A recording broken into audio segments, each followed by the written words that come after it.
how we all hope you all are doing very good. So today students, we are going to start our 9th chapter of class 3rd, which is about the earth and its solar family. Okay, so let's discuss the family members of a solar family. First of all, can you solve these riddles? Okay, first of all, they have asked us that we have, so let's solve these riddles. Now one is change my first letter with F and what you have when you play your favorite game. So students, we are having a term sun, है ना, sun. So sun में अगर हम क्या करें, first letter को change कर दे with F, so it will become what? Fun. And when we play games, what we have? We have fun. Okay, chalo. So that means the answer of this riddle is what? Fun. Next, remove my last letter and I'm the sound that a cow makes. Okay, अगर मेरे last letter को remove कर दिया जाए तो मैं वो एक sound का name बन जाऊँगा जो cow produce करती है. So we are having a term moon. Okay, moon. So moon में अगर हम last letter को remove कर दे, that is N. इसको अगर remove कर दिया जाए तो it will become moo. And the sound which a cow makes, that is moo only. Next, replace my first letter with the one next in the alphabet and I am midday. अगर मेरे first letter को replace कर दिया जाए with the one next in the alphabet, ठीक है, alphabet में जो next आता है letter उसकी जगह क्या कर दिया जाए, मेरे को replace कर दिया जाए तो मैं midday बन जाऊँगा. So again अगर हम moon में, किसमें, moon में ही, see I'm writing over here, moon letter में जो फर्स्ट लेटर है M, इसको रिप्लेस कर दें इसके नेक्स्ट अल्फ़ाबेट से, दैट इज N से. So it will become noon and noon is what? It is the midday. Okay, so the answer of this riddle is number 1 is what? Moon, sorry moo, and the second is no.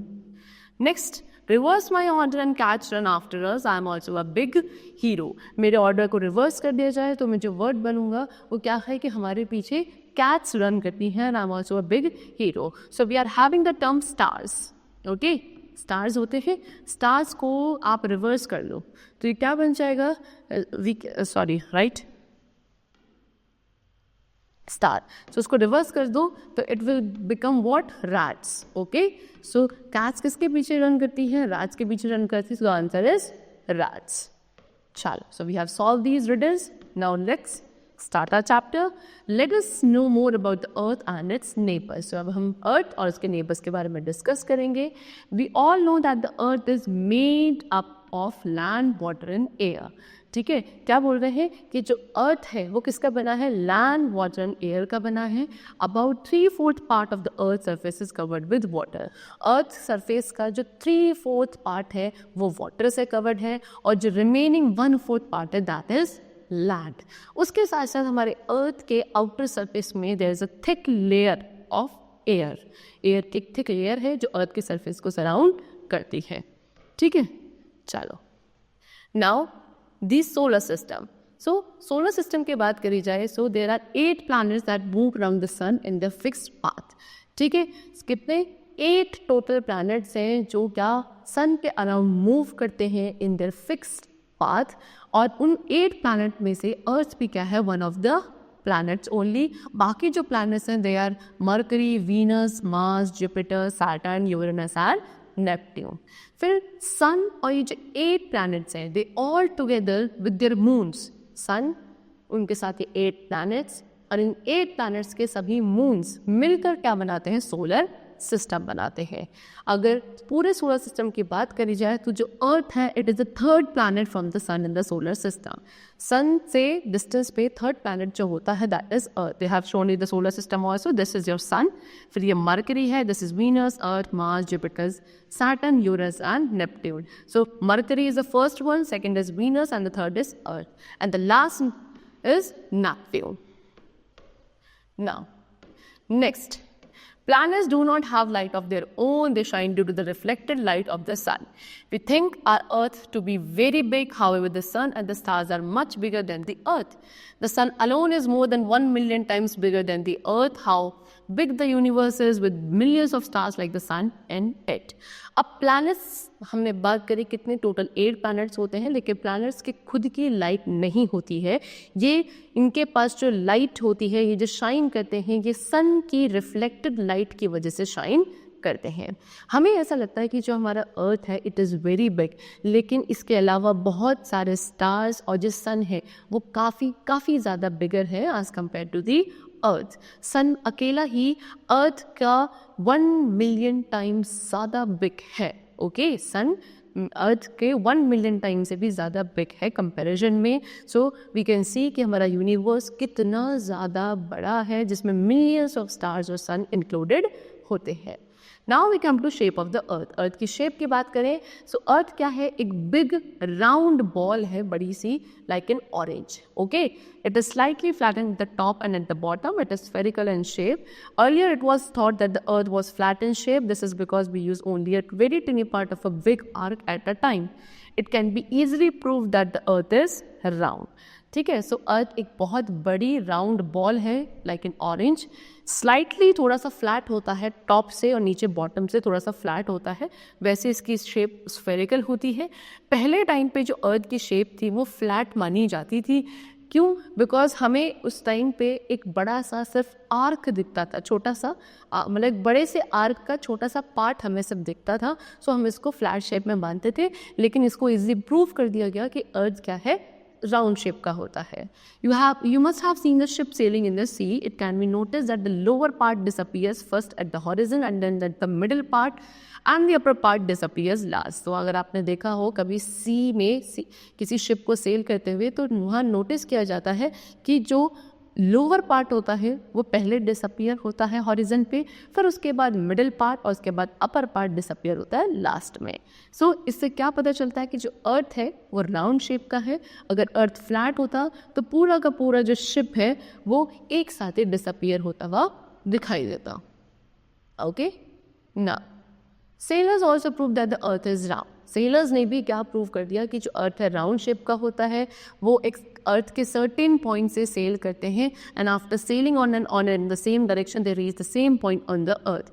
ठीक है, वो अर्थ के एक point से cell करना start करते हैं और फिर सेल करते करते करते करते वो वापस उसी पॉइंट पे क्या हो जाते हैं, रीच कर जाते हैं अर्थ के. और ये इसीलिए हो पाता है बिकॉज अर्थ कैसा है, राउंड शेप का होता है.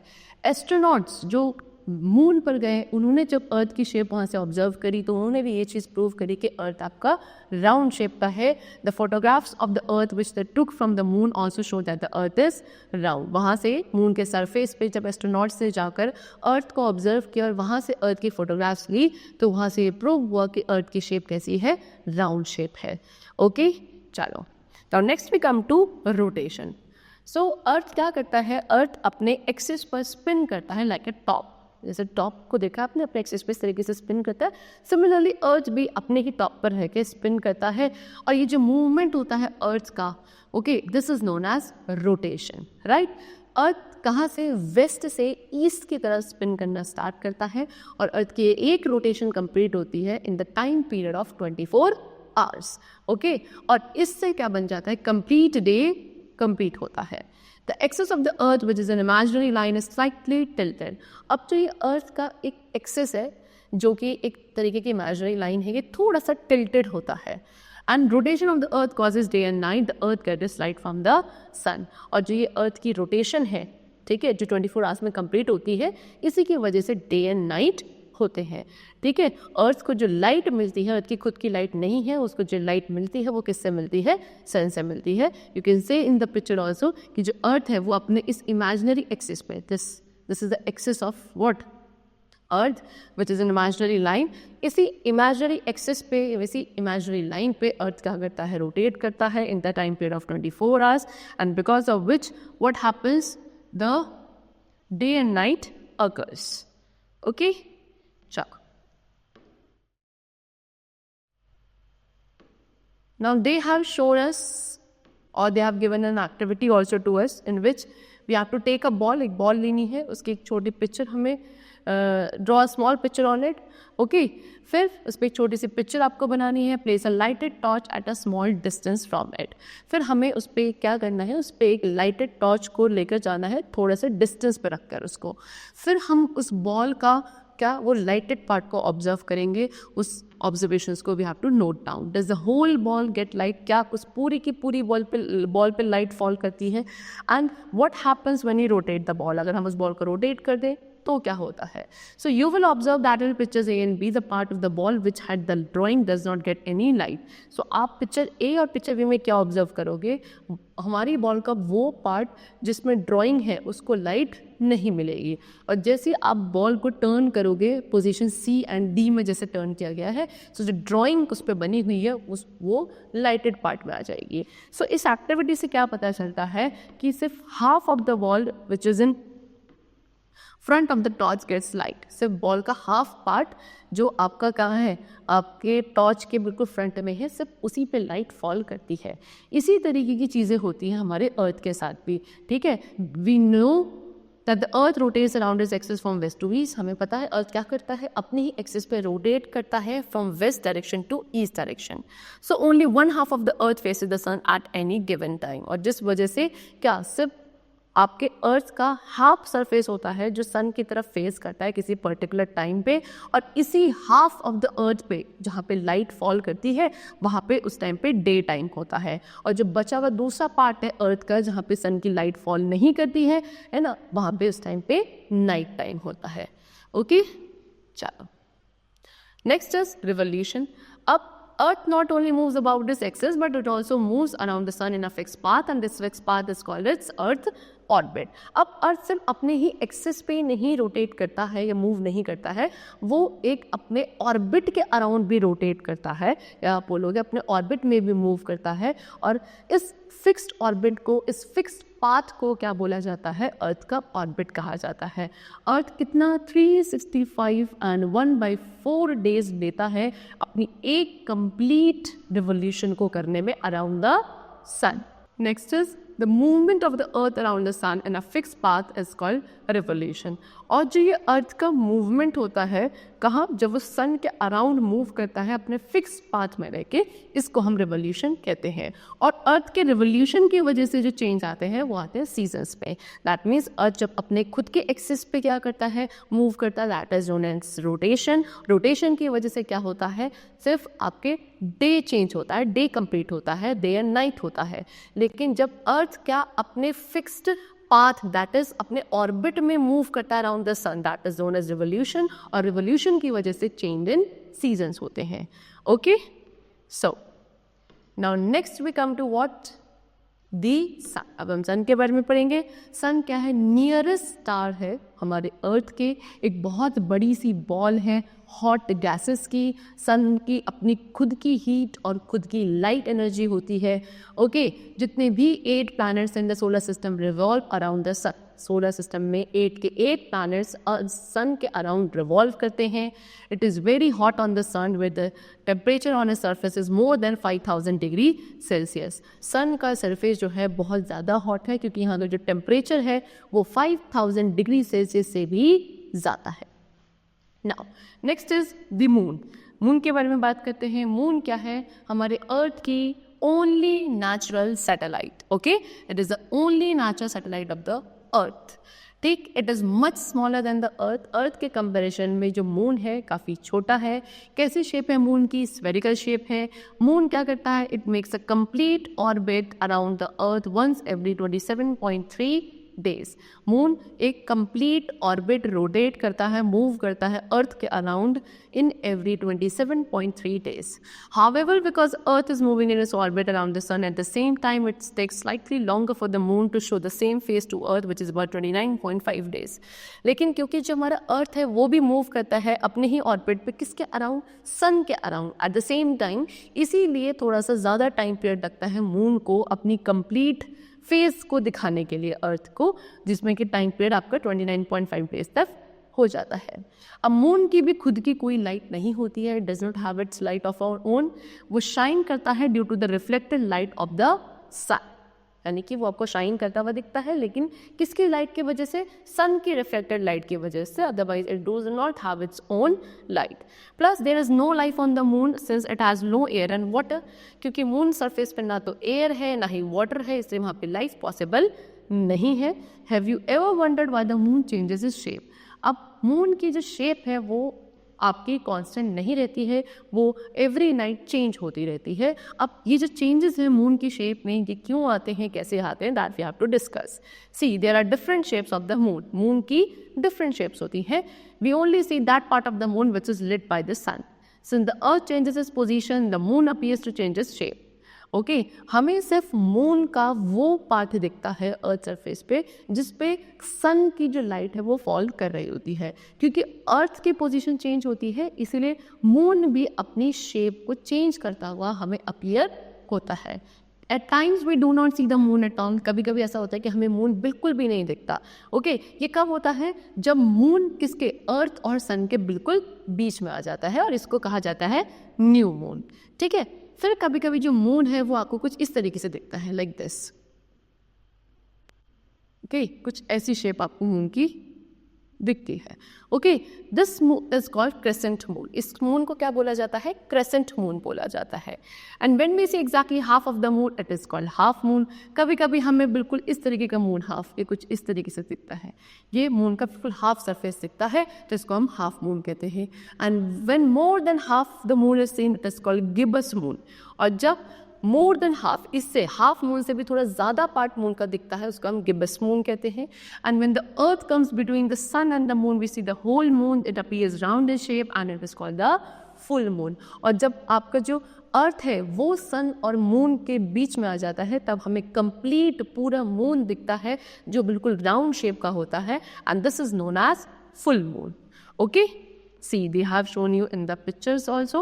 This is your crescent moon. Crescent moon की शेप कुछ इस तरीके से होती है, ठीक है। फिर ये आपका है half moon. Okay, this is gibbous moon. Gibbous moon क्या है? मोर देन हाफ जब दिखता है moon, and this is your full moon. Okay, now next is the stars. अब स्टार्स के बारे में we are going to discuss. Stars क्या है? They are the heavenly bodies which have light of their own. Okay, ये ऐसी heavenly bodies है जिनकी खुद की लाइट होती है। They appear very small because they are very far from us. ठीक है, काफ़ी छोटे छोटे ये अपीयर होते हैं क्योंकि ये हमसे काफ़ी डिस्टेंस पे होते हैं। Some stars form pattern in the sky, these group of stars forming a pattern are called constellations. अब कुछ स्टार्स क्या करते हैं? ये ग्रुप बनाते हैं स्काई में और एक क्या कुछ पैटर्न्स का फॉर्मेशन करते हैं, तो यही group of stars which forms pattern in the sky, they are known as constellations. अब हमारे स्काई में देर आर मेनी कॉन्स्टलेशंस, और उनमें से कुछ फेमस हैं like Great Bear. Great Bear को हम क्या बोलते हैं? उर्सा मेजर कहते हैं। एक स्कॉर्पियन है जो स्कॉर्पियस शेप का होता है, एक हंटर है जो ओरियन शेप का होता है। ठीक है, like this is Great Bear, this is Scorpius, this is Orion. These are the various constellations which appear in the sky. Okay, next is going into space. अब स्पेस पे जाने की बात करी जाए तो नील आर्मस्ट्रॉन्ग, ओके, ये कौन से थे? He was the first human who stepped onto the moon on July 20th, 1969. 28 जुलाई 1969 पे मून सरफेस पर लैंड करने वाले पहले human being was Neil Armstrong. और नील आर्मस्ट्रॉन्ग के साथ उनके दो और colleagues who was Edwin Aldrin and Michael Collins, ये भी मून पर गए थे अपोलो 11 स्पेस क्राफ्ट में। ठीक है, अब जो अर्थ का एटमॉस्फेयर है, it is a mixture of gases, after certain distance there is no air, it is called space. जो अर्थ का जो हमारा एटमॉस्फेयर है वो बहुत सारी गैसेज के मिक्सचर से बना है, और कुछ डिस्टेंस के बाद क्या होता है, ये एयर बिल्कुल एंड हो जाती है, यानी कि बाहर एयर नहीं होती है, और उसको हमें स्पेस कहते हैं। However it is not easy to escape the earth pull called gravity. लेकिन वहाँ जाके भी जो हमारा अर्थ का पुल होता है उससे बचना आसान नहीं है, जिसको हम ग्रेविटी कहते हैं। This pulls the make stone you throw up come back to the ground. और इस पुल के वजह से क्या होता है कि जो हम स्टोन को ऊपर की तरफ फेंकते हैं वो नीचे की तरफ आ जाता है, क्योंकि अर्थ एक क्या अपनी तरफ एक पुश या पुल फोर्स लगाता है, which is known as gravity. Okay, both great force and speed are needed to get free of earth pulls and go into space. तो ये दोनों ही चीज़, ये जो ग्रेट आपका जो ये फोर्स लगता है और जो स्पीड होती है, इन दोनों से ही हमें क्या फ्री होना होता है अर्थ से बाहर निकल कर स्पेस में जाने के लिए। स्पेशल व्हीकल्स जिनकी हाई स्पीड और पावर होती है, ये चाहिए होते हैं हमको स्पेस में जाने के लिए। इसीलिए रॉकेट का यूज़ किया जाता है एक स्पेस क्राफ्ट को स्पेस में लेकर जाने के लिए। Astronauts who travel in spacecrafts wear special clothes to protect themselves from the harmful rays of the sun. They have to carry oxygen with them.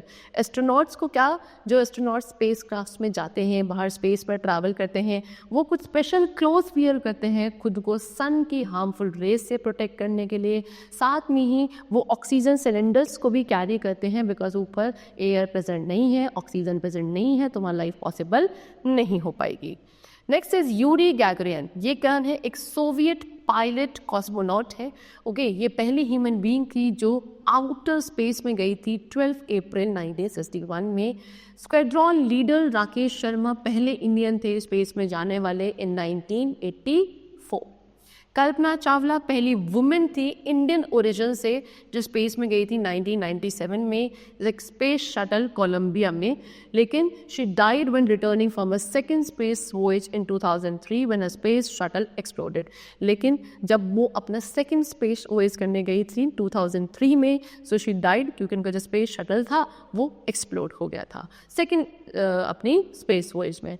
फिर सुनीता विलियम्स, वो आपकी दूसरी वुमेन थी इंडियन ओरिजिन की ही जो स्पेस में गई थी, and she formally held the record of the longest space flight. इन्होंने रिकॉर्ड बनाया था सबसे लॉन्गेस्ट स्पेस फ्लाइट का, जो 195 डेज का था एक वुमेन के लिए। ओके, चलो एशियन इंडियन स्पेस स्कॉलर्स। अब कुछ एशियन स्पेस स्कॉलर्स हैं, इंडियन स्पेस स्कॉलर्स हैं। So scientist who study the sun, moon, stars and planets are called astronomers. वो साइंटिस्ट जो सन, मून, स्टार्स या बाकी ये प्लैनेट्स वगैरह की स्टडी करते हैं, इनको एस्ट्रोनॉमर्स कहा जाता है। आर्यभट्ट एस्ट्रोनॉमर थे जो इंडिया के थे, कब? 1500 ईयर्स अगो की बात है। फिर वो एक स्कॉलर थे, टीचर थे एस्ट्रोनॉमी के एंड मैथमेटिक्स के। पहले पर्सन थे जिन्होंने कहा था कि अर्थ राउंड शेप का है और वो अपने एक्सिस पे क्या करता है? रोटेट करता है। साथ ही also say that the moon has no light of its own and shines when sunlight falls on it. Moon की खुद की लाइट नहीं होती है और वो ब्राइटली शाइन करता हुआ दिखता है because of the reflected light of sun falling on it. ये चीज़ भी किन्होंने हमारे आर्यभट्ट ने ही कही थी। Next is Varahamihira. वराहमिहिर एक और फेमस एस्ट्रोनॉमर थे जो आर्यभट्ट पीरियड के टाइम पे रहते थे। इन्होंने बहुत सारी बुक्स लिखी हैं एस्ट्रोनॉमी के ऊपर। भास्कर सेकंड ये अनदर एक और एस्ट्रोनॉमर थे जो 900 ईयर्स अगो पहले थे। Okay, he found the method to know about the movement of the planets. इन्होंने ही वो मेथड डिटरमाइन किया था कि कैसे प्लैनेट्स क्या करते हैं? मूव करते हैं। नेक्स्ट इज राजा जय सिंह। राजा जय सिंह कौन? आपके अंबर जो आपके जयपुर के पास है वहाँ के रूलर थे। इन्होंने ये built a number of structures to study the star. बहुत सारे स्ट्रक्चर्स इन्होंने बनाए थे स्टार्स की स्टडी करने के लिए। Instruments built of lime and plaster still tell accurate time and positions of stars in these jantar mantars as they are called. फिर कुछ इंस्ट्रूमेंट्स जो लाइम और प्लास्टर के बने हुए थे वो आज भी बिल्कुल एक्यूरेट टाइम, एक्यूरेट पोजीशंस बताते हैं स्टार्स की, जो आज भी जंतर मंतर हम कहते हैं ना, वहाँ पे वो दिखाई देते हैं कुछ इस तरीके से। This is a Jantar Mantar which is there in Jaipur. Okay, चलो, so we have completed the chapter over here. I hope the chapter was very clear to you. We'll meet you very soon in the new class. Till then, take care and thank you everyone.